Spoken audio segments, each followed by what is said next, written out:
Hola, bienvenido a un nuevo capítulo de Biblia Fácil. Nos alegra poder saludarte ahí donde tú estás. Qué alegría, qué gratitud en el corazón, porque a pesar de la distancia, a pesar de las fronteras, a pesar de los diferentes usos horarios, estamos juntos aquí para poder estudiar la Biblia.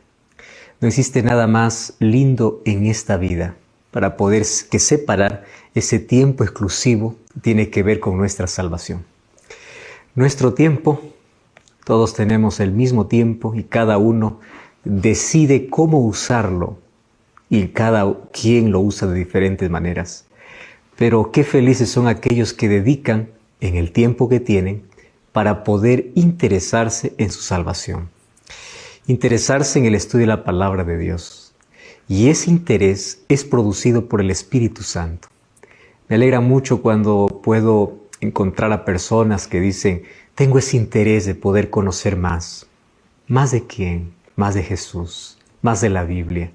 Eso no es un interés natural.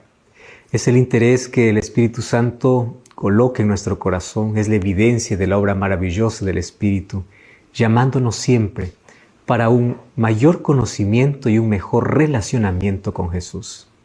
Y durante toda esta temporada estamos hablando sobre nuestro maravilloso Jesús. Y al poder descubrir cómo Él realizó una obra en nuestro favor, nuestro corazón se enternece, nuestra vida se rinde.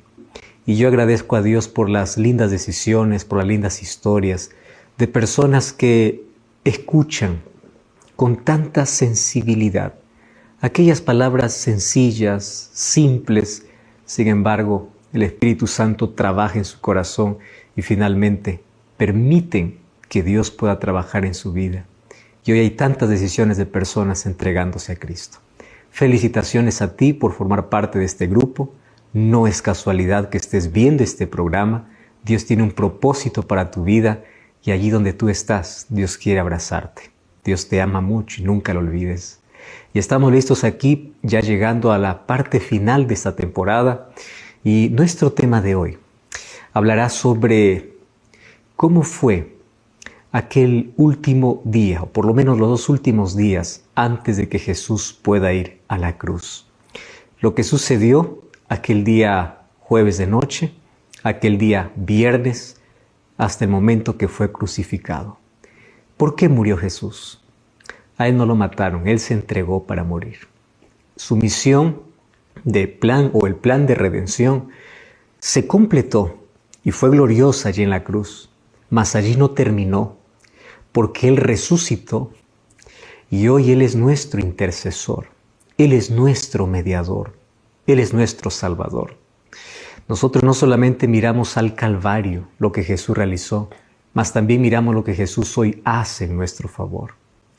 Y hoy queremos repasar juntos lo que Mateo cuenta acerca de cómo fue aquel día triste de toda la historia, cuando Jesús murió, pero al mismo tiempo fue glorioso para el ser humano, porque allí se selló nuestra salvación. Antes de poder abrir la Biblia, yo quiero orar contigo y antes de orar, yo quiero presentarte un curso bíblico que sin duda te va a ayudar muchísimo para que tú puedas seguir comprendiendo acerca de Jesús. En este curso bíblico vas a encontrar lindas lecciones sobre el plan que Dios tiene para tu vida. Puedes solicitarlo a nuestro WhatsApp más 5512 9810 1460 o también tú puedes enviar allí o puedes ingresar a nuestro sitio web estudielabiblia.com. Allí podrás encontrar este material y otros también que van a fortalecer tu esperanza y te van a encaminar por la senda que Dios ha trazado para ti. Vamos a orar y estamos listos para que juntos podamos acompañar aquel viernes triste, trágico, lleno de dolor y sufrimiento, mas también aquel viernes fue de victoria. Victoria porque Cristo pagó nuestra deuda. Estábamos todos condenados a la muerte eterna, mas a partir de allí tenemos esperanza de vida eterna. Oramos juntos. Gracias, Señor, por tu palabra. Y gracias porque hoy tenemos la libertad para poder estudiarla. Queremos que tu Santo Espíritu pueda guiar nuestra mente. Queremos que hoy podamos comprender el inmenso y eterno amor hecho en nuestro favor. Toma nuestro corazón, entregamos nuestra vida en gratitud y en adoración, y es todo lo que podemos ofrecer en respuesta al grande amor que tú muestras cada día para con nosotros. Abrázanos con tus promesas. Ayúdanos hoy a conocer, a sentir, a experimentar tu amor en nuestra vida. En el nombre de Jesús. Amén. Mateo capítulo 26, versículo 1 al 5, narra las cosas que sucedieron aquel día jueves. Cuando hubo acabado todas estas palabras, dice que Jesús dice a sus discípulos: ¿sabéis que dentro de 2 días se celebra la Pascua? Y el Hijo del Hombre será entregado para ser crucificado. Entonces los principales sacerdotes, los escribas y los ancianos del pueblo se reunieron en el patio del sumo sacerdote llamado Caifás y tuvieron consejo para prender con engaño a Jesús y matarle. Pero decían: no durante la fiesta, para que no se haga alboroto en el pueblo. Mira las maquinaciones crueles, demoníacas. Solamente faltaban 2 días para la Pascua. ¿Sabes que la fiesta de la Pascua era una fiesta donde el pueblo judío celebraba su independencia, la liberación de Egipto? Mucho tiempo ellos habían sido esclavos hasta que llegó aquel glorioso día donde Dios libertó a su pueblo con grande poder. En Éxodo podemos ver que 10 plagas fueron la manifestación de poder de Dios para librarlos de la esclavitud mientras estaban en Egipto. Y la última plaga fue la muerte de los primogénitos de Egipto, pero también la muerte del cordero en la casa de cada israelita, porque a través de la muerte de ese cordero, ellos podrían tener liberación. Ellos tenían que matar un cordero y con la sangre marcar el dintel de sus casas, y eso era la expresión de su fe para que ocurriese el milagro. ¿Y cuál milagro? Para que sus primogénitos no muriesen. Y de allí dice que el pueblo salió de Egipto. Y allí nació la fiesta de la Pascua.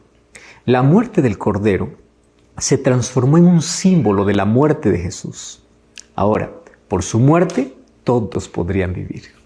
Entonces la Pascua se convirtió en la mayor fiesta de la nación, la fiesta más importante. Y así ellos celebraban su libertad, su liberación, pero también ellos así esperaban al verdadero libertador, al Mesías. Lo que ellos no sabían es que en 2 días más, aquella parte simbólica de la Pascua pues terminaría, porque la realidad sustituiría al símbolo. El Mesías ya estaba con ellos y ocuparía su lugar como Cordero. Por eso Jesús más claro que nunca dijo así: el Hijo del Hombre será entregado, y será entregado para que lo crucifiquen. Los jefes de los sacerdotes y los ancianos del pueblo estaban reunidos ahí en el palacio del sumo sacerdote Caifás. Y dice que ellos planearon cómo arrestar a Jesús para matarlo. Solo que tenían un problema. Y el problema era la fiesta de la Pascua. Y esto era totalmente ilegal para ellos. Además, todo ese proceso podría contaminarlos e impedirles su participación en la fiesta de la Pascua, ya que ellos eran bien estrictos en eso. Así que tenían una sola alternativa. Tenía que ser antes de la Pascua. Y es posible que en ese momento, pues Judas ya se haya reunido por primera vez con aquellos líderes para poder planear la entrega de Jesús. Eso revela Mateo 26, 6 al 13. Y Mateo coloca allí el complot de los dirigentes. Y a partir del versículo 6 en adelante, habla sobre la cena que Jesús participó en la casa de Simón. Y es interesante porque aquí está juntando algunos temas Mateo. Resulta que esta cena pudo haber sido el sábado anterior según Juan capítulo 12. Simón el leproso, allí en Betania, realizó una cena para honrar a Jesús. Y en gratitud porque Jesús le había curado de la lepra. Esa historia está en Lucas 7, 36 al 40. Así que él invitó a Lázaro y a su familia. Aun cuando para él fuese una situación un poco embarazosa, incómoda, porque parece que él fue quien indujo a María Magdalena en el pecado. Claro, pero no podía ignorar a Lázaro. porque era el discípulo más notable de Jesús que había en Betania, especialmente después que Jesús resucitó a Lázaro. Y allí en esa cena, ahí Mateo nos cuenta que María ungió a Jesús con un perfume muy caro. Con más detalles encontramos esa historia en Juan capítulo 12. Y dice que derramó ese perfume de la cabeza a los pies. Y allí Judas reaccionó contra ella. ¿Para qué este desperdicio?, dijeron. Judas dijo, ¿por qué ese perfume no se vendió por 300 denarios y lo pudimos haber dado a los pobres? ¿Quién valía más para ellos, Jesús o los pobres? Los pobres tal vez. O en el caso de Judas, ni siquiera los pobres, él mismo. Porque Juan, cuando narra esa historia, dice que a él no le importaban los pobres. Lo que le interesaba era el dinero. ¿Por qué? Porque él administraba el dinero. Y él tomaba dinero para sí, porque era ladrón. Los pobres solamente era un pretexto. Pero Jesús no desechó el interés por los pobres. Jesús respondió, a los pobres ustedes siempre lo tendrán. Solo que en este momento, esta mujer, al derramar este perfume sobre mi cuerpo, me está preparando para la sepultura. O sea, la prioridad ahora es el sacrificio verdadero. Es el sacrificio de Cristo en la cruz. Y mira que a partir del versículo 14 hasta el versículo 16 del capítulo 26, dice que Judas pues se sintió reprendido. Y todos los egoístas son personas muy sensibles, porque se ofenden fácilmente y guardan rencor dentro de sí. ¿Por qué? Porque la respuesta de Jesús supuestamente ofendió su dignidad y él quería defenderlo. Algunas personas ante esa situación explotan, se quejan, se sienten maltratados y se llenan la vida de amargura. Otros, en cambio, están en silencio, aguantando y dicen, ya llegará mi momento para vengarme. Y Judas ya venía con ese dolor desde hace más de un año, más o menos. ¿Recuerda cuando Jesús pronunció el sermón del pan de vida? Dice que muchos la abandonaron. Judas allí dejó que las fuerzas destructoras del maligno pudiesen apoderarse de su vida. Y él también decidió separarse, según Juan capítulo 6, versículos 70 y 71. Mas ahora pensó que había llegado el momento para hacerlo. Así que en ese momento fue para hablar con los dirigentes de la nación para poder negociar el precio de la entrega. ¿Cuánto valdría? 30 miserables monedas de plata. ¿Sabes cuánto era eso? El valor de un esclavo. El precio para vender a Jesús ya estaba predicho inclusive por el profeta Zacarías en el capítulo 11, versículo 12. Ese sería el precio de la traición. Pero sabes que el Mesías no tiene ese precio. Él vale lo contrario a la traición. El valor del Mesías es lealtad, fidelidad, servicio, entrega. En realidad no se compra ni se vende. Judas pensó que estaba vendiendo a Jesús, pero fue una venta engañosa, ficticia, porque finalmente él terminó perdiendo y perdiéndose para siempre. Ahora, tampoco se puede comprar nada, porque es un regalo. Y el único precio del regalo es el amor. Sabes que Juan 3:16 dice, porque de tal manera amó Dios al mundo, que dio a su Hijo unigénito para que todo aquel que en él cree no se pierda, mas tenga vida eterna. Más aquí, Mateo nos cuenta lo que ocurrió aquel día jueves. Y es interesante porque a partir del versículo 17 en adelante, dice que era jueves y era un día antes del sacrificio pascual, que debería ocurrir aquel 14 de Nisán según los registros astronómicos del año 30 después de Cristo. Se llega a esa fecha porque la Biblia menciona que era el 16º año de Tiberio César. Un 14 de Nisán cayó un día viernes. Y el día jueves 13 de Nisán fue el día de la preparación para la Pascua. Y a partir del versículo 17, el versículo 19, dice que le preguntan a Jesús, ¿dónde quieres que hagamos los preparativos para comer la Pascua? Y este jueves era el día de la preparación de la Pascua en todas las familias de los judíos. Y Mateo dice que Jesús les dio indicaciones de que fueran a una casa allá en Jerusalén, donde tenían que hablar con el dueño y hacer allí los preparativos. Además, dice que le mandó un mensaje para el dueño de la casa diciéndole, mi tiempo está cerca, así dice el maestro, así que yo voy a preparar la Pascua en tu casa con mis discípulos. Wow, y ese mensaje realmente era interesante, Posiblemente ese mensaje era para aquel que le iba a dar la casa. No sabemos quién era, un discípulo de Jesús, o probablemente Jesús está usando la costumbre de los judíos. Sabes que los judíos todas las casas lo tenían abiertas de par en par para todos los peregrinos que venían a celebrar la Pascua. Pero aquí Jesús le manda un mensaje y dice: mi tiempo está cerca. Hasta ese momento había dicho siempre: aún no es mi tiempo, mi hora todavía no ha llegado. Pero ahora ya está a un solo día de la cruz. Entonces Él está muy cerca en el tiempo. Entonces allí se reunieron para poder comer la cena.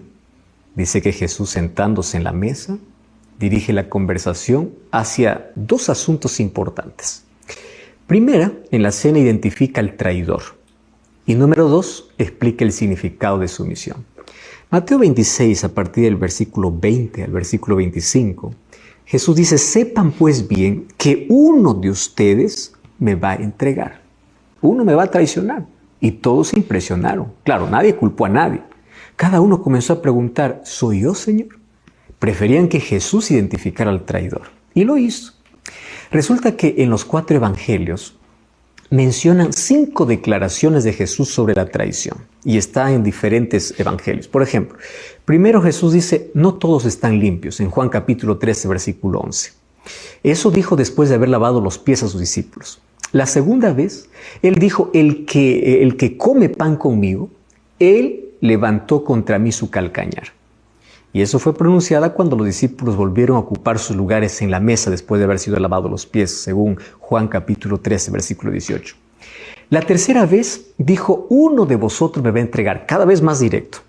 Eso un momento después, aquí dice en Mateo capítulo 26, versículo 21. La cuarta vez fue más directo, dijo: el que mete conmigo su mano en mi plato, ese me va a entregar. Ahora, eso lo dijo en un momento de la cena, según Mateo capítulo 26, versículo 23, capítulo 26, 23. La traición nunca es honesta, ¿no?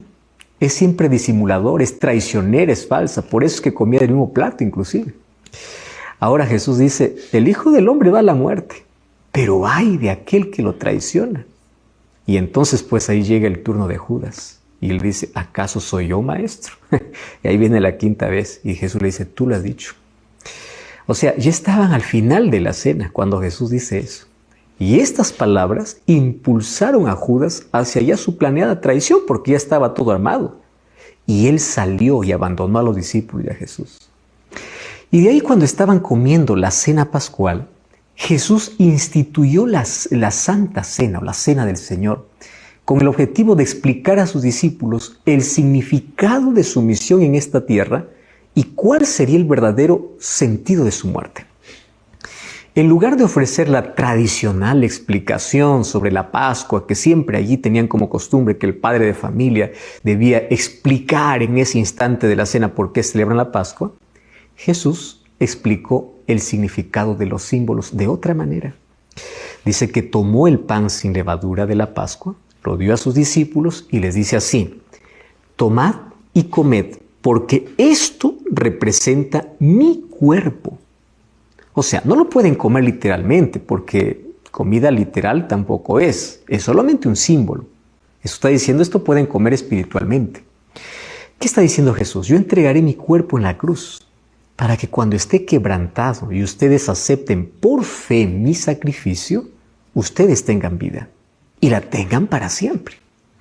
Entonces, Jesús está diciendo: la liberación que yo les traigo ahora es mayor que la liberación de Egipto, porque ahora los estoy libertando del pecado.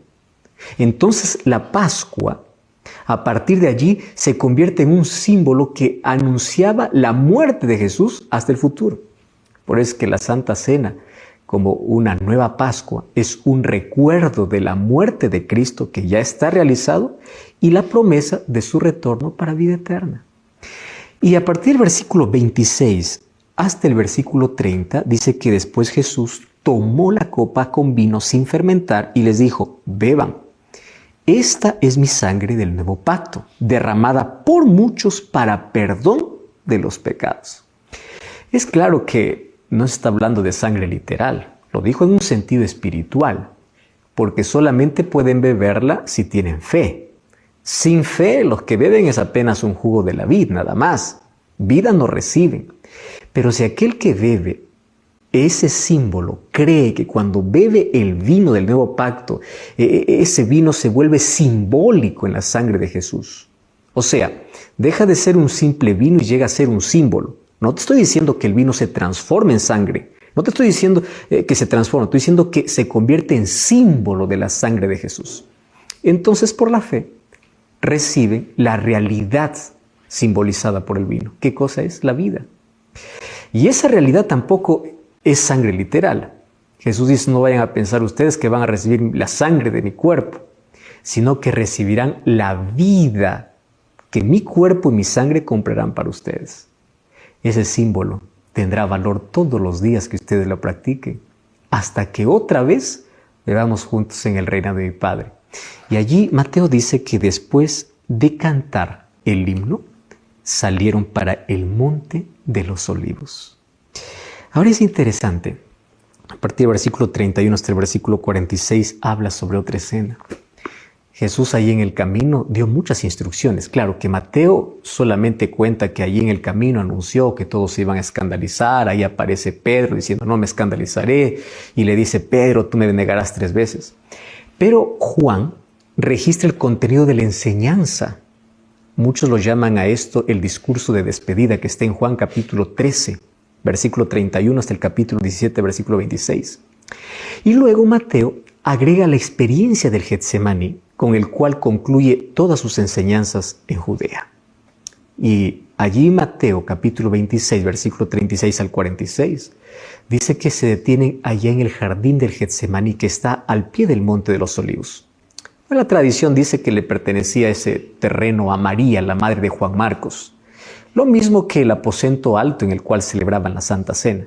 Bueno, no sabemos con seguridad, pero así se piensa. Y Mateo cuenta qué cosa es lo que sucedió en el Getsemaní. Él lleva a 3 de sus discípulos para que lo acompañen orando, mas ellos infelizmente se quedan dormidos. Pero ¿sabes qué cosa es lo que resalto de allí del Getsemaní? Allí se decidió nuestra salvación. La oración de Jesús es, Padre, si es posible, pasa de mí esta copa, pero no sea mi voluntad, sea la tuya. Finalmente aceptó la voluntad del Padre. Y dice que Jesús estaba muy triste. El peso del pecado de la humanidad estaba sobre él. Allí sudó gotas de sangre. La angustia era profunda. Mas él se aferró al Padre. ¿Sabes que ahí en Getsemaní Jesús determinó finalmente ir a la cruz? O por lo menos confirmó la decisión. Aun cuando el dolor intenso vendría, la crueldad más severa, porque después de haber orado, él encontró la fortaleza que necesitaba para ir a la cruz. Por eso es que después del Getsemaní, a pesar de que sabe que está viniendo el traidor, a pesar de que sabe que están viniendo a llevarlo, él está sereno, él está tranquilo. Y aquí Jesús me enseña 2 cosas en el Getsemaní. Número 1, todos enfrentamos dolor en la vida, crisis, sufrimiento, es inevitable. Sin embargo, Jesús se preparó para la mayor crisis. Nosotros tenemos que estar preparados todos los días para recibir fortaleza, para enfrentar la vida con serenidad, con la calma con la cual Jesús lo enfrentaba. Nosotros a veces vivimos angustiados y ansiosos. Sin embargo, Jesús me enseña que en la oración encuentro fortaleza y poder. No importó más lo que vendría en el futuro, porque ahí en el Getsemaní él tomó la decisión. Y aun cuando tenía tanta angustia, él aceptó la voluntad del Padre, pero esa voluntad del Padre ya era un plan planeado por ellos desde la eternidad. Y a partir de allí comenzamos aquello que llamamos la pasión y muerte. Qué ironía, ¿verdad? Los líderes religiosos de la nación habían enviado a la guardia del templo para poder arrestar al mejor hombre de la nación, a Jesús. Y Jesús estaba solo, claro, solo con sus 11 discípulos, porque ya no tenía 12, uno lo había traicionado. Y esta es otra ironía.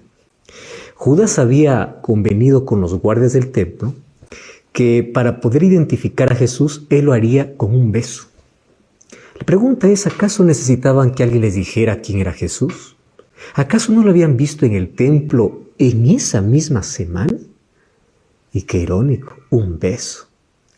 Y el texto bíblico original Dice fue un beso de profundo sentimiento emocional. Ocurre que Judas pensaba así: si yo le entrego, le hago un favor, porque yo le voy a obligar a hacer lo que tiene que hacer. Yo me considero su amigo, entonces lo pondré en las circunstancias peores para forzarle a actuar como rey, y así que él pueda tomar el comando y pueda anunciar oficialmente el establecimiento de su reino. Por eso es que después, cuando vio que no era así, él tiró las 30 monedas de plata y dijo: yo no quiero saber nada de ese hombre, es inocente. ¿Y cómo llega Jesús? Con un beso. Y el versículo 50 dice que Jesús le responde: amigo, ¿a qué vienes? ¿Cómo se puede responder a un traidor? ¿A qué vienes? En el corazón de Judas había solo remordimiento. La señal externa de la traición fue un beso.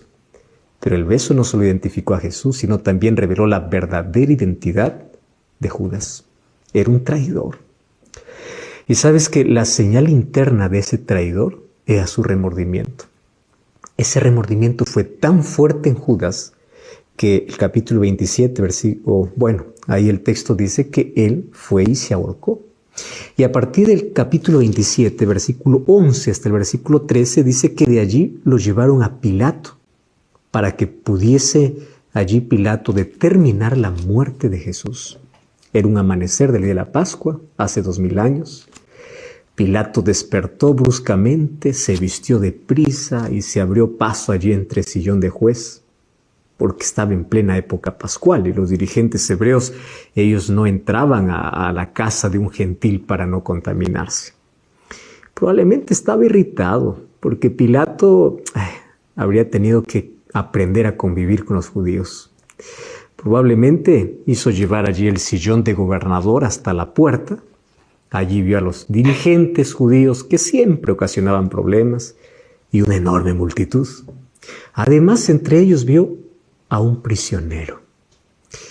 ¿Quién era Pilato? Pilato era un soldado afortunado. Él se crió en campamentos de ejército y él soñó hacer de eso su carrera. Claro que era valiente y era dedicado a la guerra, y eso atrajo la atención del César, del emperador. Entonces, cuando se le preguntó qué recompensa deseaba, pues él se ofreció para el cargo de gobernador de Judea. Pero Pilato sabía que si fracasaba en ese cargo, su carrera llegaría a su fin.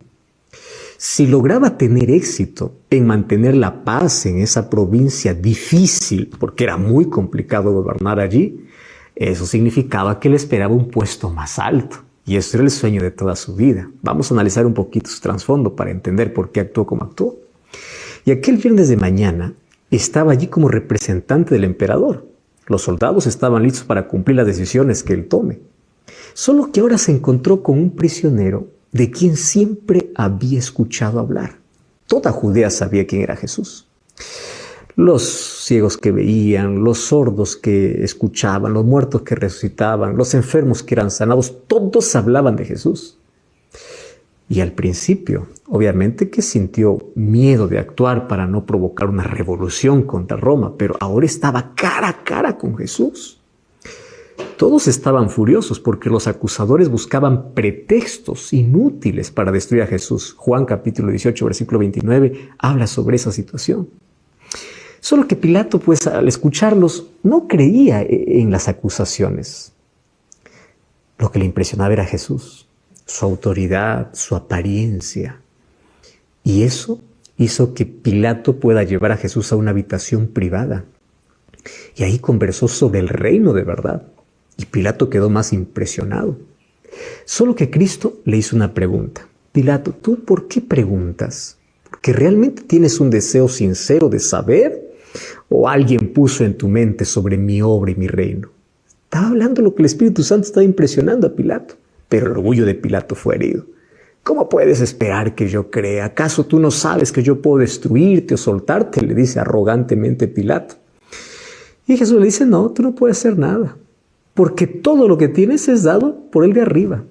Y ahí Pilato le dice, ¿eres tu rey? Jesús le dice, mi reino no es de este mundo. Pilato le responde, ¿cuál es tu reino? Y allí Jesús le dice, yo he venido para dar testimonio de la verdad. Y ese diálogo es interrumpido, no sé por qué. Porque Pilato respondió, ¿qué es la verdad? Solo que allí, en lugar de quedarse escuchando, él salió para escuchar a los dirigentes judíos. Y claro, a partir de allí se esforzó para liberarlo, pero los dirigentes no querían saber nada. Y en su frustración, pues no sabía qué hacer, porque Jesús seguía allí parado frente a él y él estaba allí. ¿Qué hago? Él es inocente, te están acusando. ¿Qué hago? Mira lo que hace Dios. Resulta que un ángel había sido enviado para darle un sueño a la esposa de Pilato. Y ella vio la escena del juicio. Ella vio a Jesús como rey regresando en gloria. Lo vio como juez omnipotente. Vio cómo su esposo estaba siendo condenado. Así que escribió, hizo una nota rápido, envió al mensajero, lo envió a Pilato. Pilato lo leyó. Era una evidencia más. Libera a ese hombre, es inocente. Pero ahí tiene la presión de la gente. Y en su afán de liberar, cometió un error. Y él le dice, yo lo voy a soltar después de castigarle. Él ya no había encontrado ningún mal en él. Y él pensó así, si la gente ve un poco de tortura, un poco de sangre, es suficiente. Y la flagelación romana, tú sabes que podría llevar hasta la muerte. Porque antes flagelaban con correas de cuero que tenía piezas de metal o huesos en la parte final para poder azotar. Y a veces el prisionero, cuando era atado en un asta, ese material podría hincar hasta el estómago y podría abrir el vientre hasta que el gobernador diga ya suficiente. Así de cruel eran los castigos. Y sabes que Jesús se sometió a eso. Jesús nunca lanzó una palabra de condenación contra sus enemigos, a pesar de ese dolor injusto. Y cuando terminaron de azotarle, dice que cortaron las cuerdas donde Jesús fue amarrado. Y Jesús cayó, pues, de manera inconsciente hacia el piso. Y ahí fue forzado a ponerse de pie y Jesús comenzó a temblar. ¿Sabes que Pilato había visto muchos hombres en esa situación sufriendo? Pero podía ver, a pesar de toda la naturaleza criminal. Pero cuando vio a Jesús, no vio algo así. Vio la inocencia, el amor, y se esforzó para liberarlo. Y claro, Jesús había sido enviado para Herodes. Herodes quiso limpiarse de su responsabilidad. Ahora la decisión recaía sobre él. Entonces dijo, ¿cómo hago? Yo quiero ayudarlo, pero no puedo. Un nuevo pensamiento vino a la mente. Resulta que en el tiempo de la Pascua era costumbre liberar a un prisionero. Liberar a un prisionero tenía dos objetivos. Pilato por lo menos tenía dos objetivos. Él dijo, yo voy a liberar a Jesús, porque ellos no van a elegir a Barrabás. Voy a traer al mayor criminal para que ellos elijan a Jesús. Trajeron un ex asesino. Y cuando le pregunta, ¿a quién quiere que le soltemos? Todo el pueblo gritó, a Barrabás. Su esperanza acabó. ¿Cómo podían elegir a un asesino rebelde en lugar de un predicador de justicia? ¿Cómo es eso posible? ¿Qué haré con Jesús? Dijo. Crucifícale, crucifícale. Era el grito de toda la gente. Y ahí estaban los dos prisioneros que eran de carácter muy opuestos. Uno era asesino, el otro el dador de vida. Uno era rebelde, el otro era legislador. Uno era traidor y el otro era el rey del universo. Ambos estaban en pie. Pilato, disgustado con el pueblo, dice, tráiganme un lebrillo para lavarse las manos. Él esperaba quitar la culpa de su vida con un acto simbólico. Inclusive él trató de transferir la culpa a los escribas y fariseos, pero terminó condenándose solo, porque así también él eligió a Barrabás. ¿Cómo habrá sido aquel desayuno después de condenar a Jesús? No lo sabemos. Él pudo haber liberado a aquel inocente. Aún así Jesús hubiese ido a la cruz, pero no porque él hubiese condenado. Ahora fíjate, ¿por qué lo hizo? Porque ahí los dirigentes lo amenazaron. Le dijeron, cualquiera que dice ser rey no es amigo de César. Y si es que tú estás a favor de Jesús, te vamos a acusar ante César. Y Pilato dijo, pues mi futuro depende de la amistad con César. Ahora, ¿qué cosa voy a hacer? Ellos me ponen entre la espada y la pared. Por eso es que mandó azotar a Jesús por segunda vez. Y ahí los soldados lo abofetearon. Jesús estaba con los ojos vendados, era golpeado en el rostro. Y él soportó todo eso. Ahora, todos sabían que Jesús era inocente. Pilato, finalmente, al verse perdido, sentó la cabeza y dijo, crucifíquenle. Y la cruz fue traída. La cruz que Jesús cargó no era para él, era para Barrabás. Y Barrabás representa a todos nosotros. Jesús tomó nuestro lugar. Y allí Pilato colocó un título en la cruz. ¿Cuál era el delito? Fíjate qué cosa coloca Pilato. En griego, en hebreo y en latín. Rey de los judíos. ¿Cuál era su delito? Decirse rey de los judíos. Pilato pudo haber detenido las burlas en cualquier momento, pero como más pensó en su ambición y en su miedo de perder su puesto, su trabajo, permitió todo. ¿Sabes cuál es la triste historia de su final? Pocos años después de la crucifixión de Jesús, Pilato fue destituido de su cargo. Había hecho un esfuerzo para mantenerse, pero cometió graves errores por una conciencia que no tenía limpia. Los samaritanos se quejaron contra Pilato, y Pilato fue llamado a Roma. Y dice que antes de llegar el emperador Tiberio murió. Y cuando el emperador murió, fue despojado de sus honores, fue relevado de su cargo, fue exiliado y terminó arruinado. Inclusive la tradición dice que él terminó suicidándose. ¿Por qué? Cambió la verdad por las ambiciones del presente. Cambió el futuro por el ahora. Compró honores pasajeros. Compró una gloria que se acaba. Prefirió privilegios transitorios, negó la verdad y al tomar esa decisión perdió todo. Terminó quebrado, terminó humillado, terminó sin paz mental y murió por su propia mano. Solo que la pregunta que hizo Pilato hoy resuena también en nuestros oídos. Mateo 27:22. ¿Qué haré con Jesús? La pregunta es, ¿tú qué vas a hacer con Jesús? Pilato se aferró a lo pasajero antes que lo eterno. Se aferró a la destrucción antes que la salvación. La pregunta es, ¿cómo nosotros reaccionaremos frente a Jesús? ¿Nos entregaremos para que Él sea el Rey de nuestra vida? ¿O estaremos de parte del pueblo, rechazando siempre con indiferencia?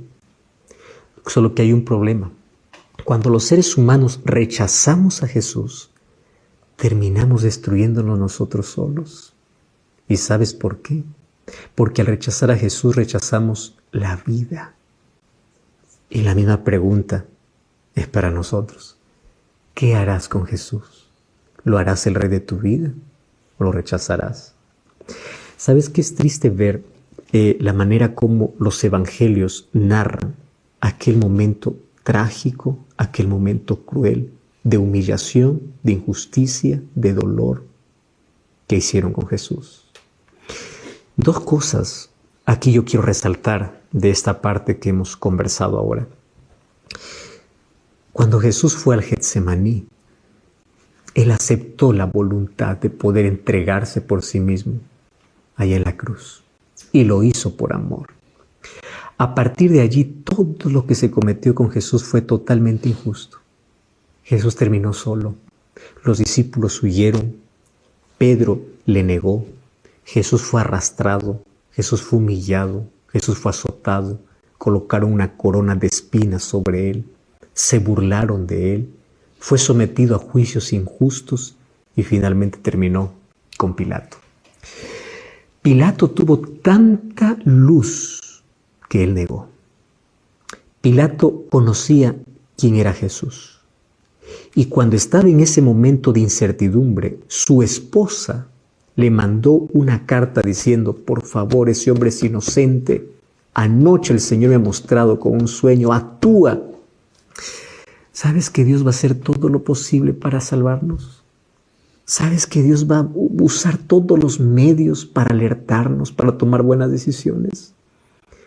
Pero hay algo que Jesús no puede hacer, obligarte a hacer lo que no quieres.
Y una de las cosas que me llena de tanta tristeza y dolor, porque a veces los seres humanos continuamos así, es que preferimos las cosas que se acaban antes que la salvación. ¿Por qué Pilato no defendió a Jesús? Porque él prefirió su cargo, prefirió su amistad con el emperador. Él pensaba que el emperador va a ser para siempre y él va a ascender en sus cargos. Y él quería poder, él quería riqueza, él quería todo. ¿Y cómo terminó? En la ruina. Porque al rechazar a Jesús, al rechazar la luz, al rechazar la verdad, al rechazar la vida, se colocó en el territorio de la muerte. ¿Y sabes qué cosa es triste y lamentable?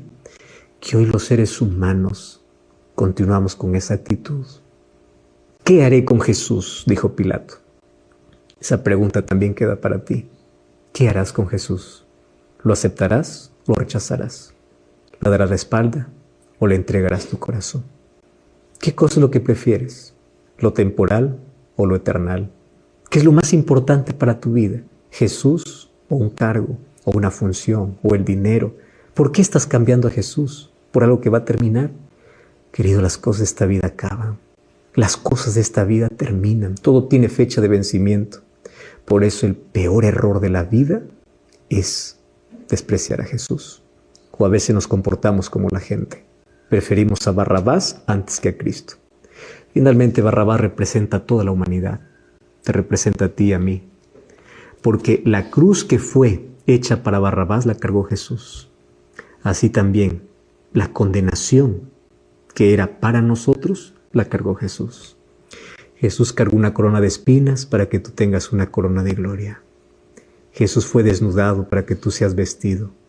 Jesús murió para que tú y yo tengamos esperanza y esperanza de vida eterna. La pregunta sigue allí. ¿Qué harás con Jesús? ¿Lo aceptarás o lo rechazarás? Aquel viernes fue el viernes más trágico de la historia, pero el viernes más glorioso para nuestra salvación.